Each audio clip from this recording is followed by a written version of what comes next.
Writer and local historian Matt Wingett dealt in rare books for many years and was repeatedly asked to get hold of the History of Portsmouth by Lake Allen. I checked everywhere. I looked in auction records, I checked around all sorts of other book dealers. There was no record in 50 years of one having been sold. So it was a rare book. And when I found one just a few years ago, I decided that it was time to make this rare book available to everyone. And people in Portsmouth, I think, really love it because he also really loved Portsmouth, and that comes out in the book. Matt has a passion for history, and when he read the book, it made him aware of how many relics were still around. One of the places mentioned and that is brought to life is Capstan Square in Old Portsmouth.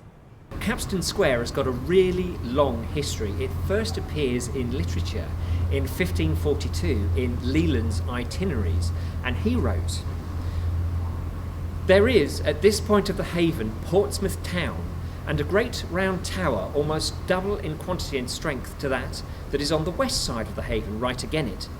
And here is a mighty chain of iron to draw from tower to tower. About a quarter of a mile above this tower is a great dock for ships, and in this dock lieth part of the ribs of the Henry Grace of Dieu, one of the biggest ships that hath been made in hominum memoria.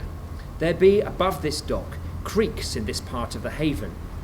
Now, the mighty chain of iron which he mentions was stretched across the harbour mouth from Portsmouth to Gosport, and it was used to prevent the invasion by French ships. What would happen is, if French ships were seen, the capstan was used to tighten the chain, so that what would happen is that the ships would just hit against it, they wouldn't be able to get into the harbour. Now, some time ago, some workmen were digging in the mud just near to the square, and they found the remains of a mighty chain of iron that was 400 years old. And what we have here is a replica of that mighty chain.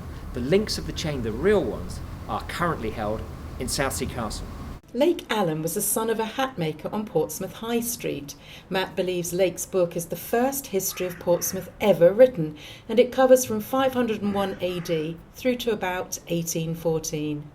18-year-old Lake Allen was really, really into the town. So what he did was he made sure that he got every piece of information and every fact that he could find, and he crammed it into the book. So if you're interested in small details about what the town was like in the 1800s, or details about, for example, the Empress Matilda landed here in the 1300s, then this is a book that really will give you loads of little facts and information that you just didn't know you had. And for a first go at a history of Portsmouth, it's extraordinary.